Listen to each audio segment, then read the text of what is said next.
The truth about Big Mike and Omeche Oko no one is talking about. There was a truth about Big Mike and Omeche Oko that very few people understood. Everyone saw the laughter. Everyone saw how comfortable they were around each other. Everyone noticed how Michael always seemed to find his way to Omeche whenever they were in the same place. But what people didn't see was what happened when nobody was watching. They didn't see the quiet conversations. They didn't see how deeply they understood one another. And they certainly didn't know that Big Mike had been carrying feelings for Omeche that had grown far beyond friendship. Their story had started simply.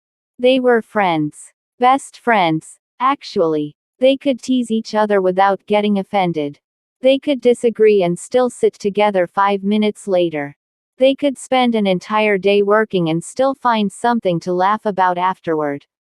Omeche trusted Michael. Michael trusted Omeche. And that trust became the foundation of something neither of them initially expected. Michael was the first to notice that his feelings had changed.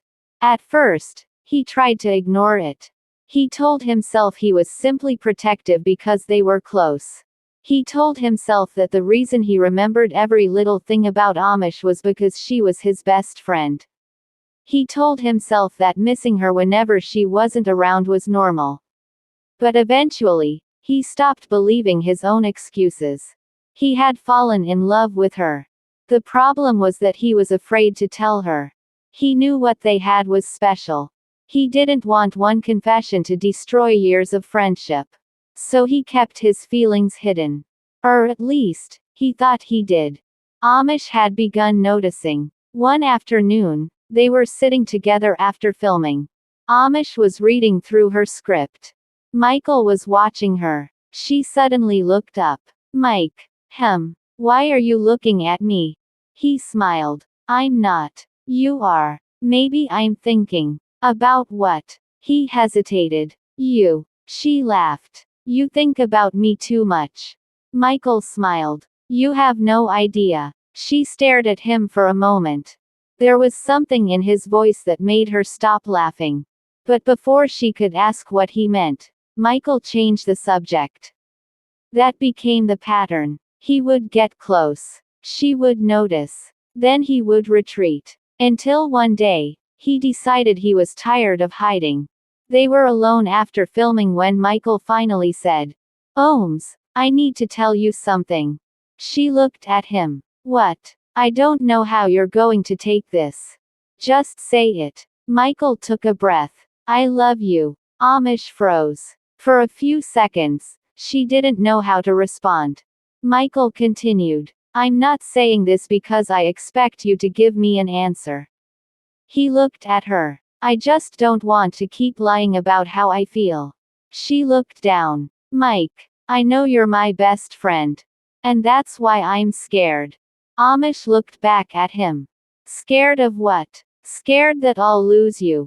That answer surprised her, because she had expected confidence. Instead, she saw vulnerability. Michael wasn't trying to impress her. He was genuinely afraid. Afraid that telling her the truth could change everything. Omeche didn't reject him, but she didn't give him an answer either. She simply said, I need time. Michael nodded. Take all the time you need. And he meant it. What happened next was something nobody expected. Michael didn't become distant. He didn't pressure her. He didn't constantly ask for an answer. He simply continued being the same person she had always known. He supported her. He encouraged her. He made her laugh. He checked on her when she was tired. He celebrated her achievements. And, whenever she needed someone, he was there. That was when Omeche began to understand the truth about him. His feelings weren't temporary. They weren't based on excitement. They weren't about getting attention. Michael genuinely cared about her. One evening, Omeche had a difficult day. She called him. Mike, I'm here. I don't feel like talking. That's okay. He didn't ask questions. He simply stayed on the phone. After several minutes, she whispered. Thank you. For what? For staying. Michael smiled. I'll always stay. Those words remained in her mind long after the call ended. Because that was the truth no one was talking about. Michael wasn't simply trying to win Amish. He was trying to show her that she could trust his heart. Slowly, Amish started changing too.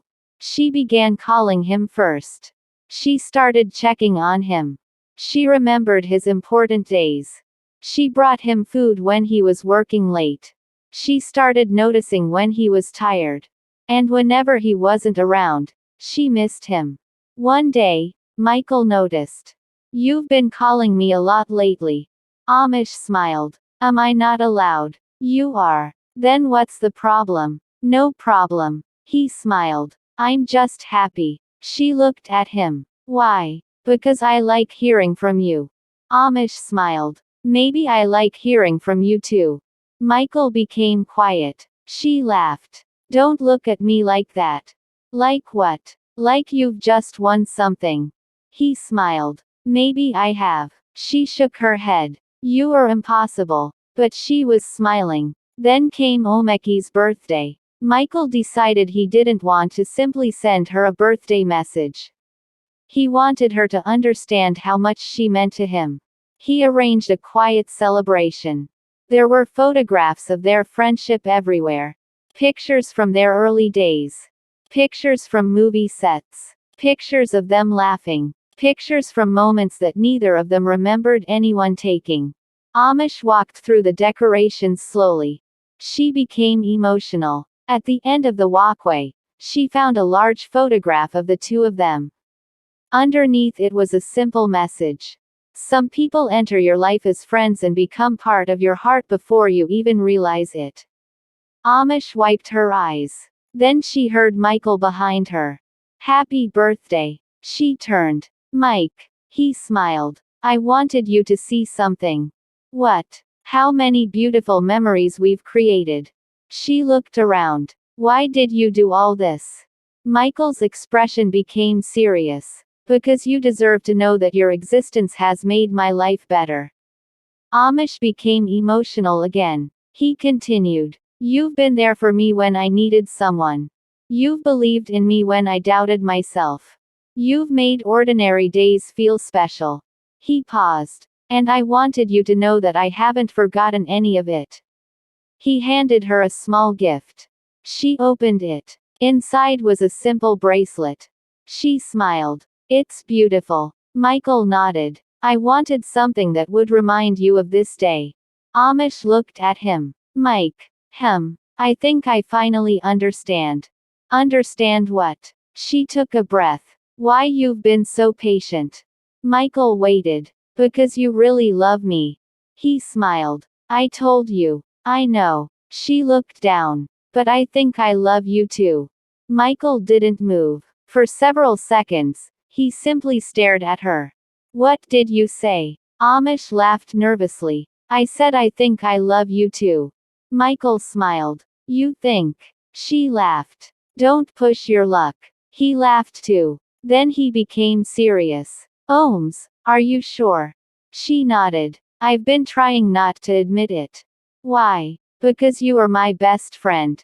Michael smiled. And somewhere along the way, you became the person I wanted beside me. He looked at her. Even when things are difficult. Especially then. Michael smiled. That was the moment he knew. He hadn't lost his best friend. He had gained something even more beautiful. A love built on years of trust. A love that didn't need to pretend. A love that had grown naturally from friendship. The truth about Big Mike and Omeche Oko wasn't that they suddenly fell in love. The truth was that they had been building something long before either of them recognized it. Every conversation had added another brick. Every difficult moment had strengthened the foundation. Every laugh had brought them closer. Every time they chose to stay had made the bond stronger. And when love finally revealed itself, it didn't feel like something completely new. It felt like discovering the name of something that had already been there. That evening, Amish looked at Michael and smiled. So what are we now? Michael laughed. Still best friends. She smiled. And he looked at her. Best friends who finally stopped lying to themselves. Omeche laughed. That's better. Michael nodded. And I'm going to keep choosing you. She looked at him. Every day. Every day. Omeche smiled. Then I guess we're going to be okay. We're going to be more than okay. And as they stood together, neither of them cared what people would say the next day. Because the truth about them was no longer something they needed to hide. Big Mike loved Omeche. Omeche loved Big Mike. And underneath all the laughter, friendship, and years of memories was a love story that had been quietly waiting for both of them to finally admit the truth. Thank you so much for listening to today's gist. If you enjoyed this discussion, please don't forget to like this video, subscribe if you haven't already, and turn on your notification bell so you'll always be among the first to receive our latest Nollywood updates. To my returning subscribers, thank you once again for your continuous support. I appreciate every one of you. Until our next gist, keep supporting Nollywood, keep spreading positivity, and take good care of yourselves. My name is Sandy, and this is Direct Sandy TV. See you in the next one.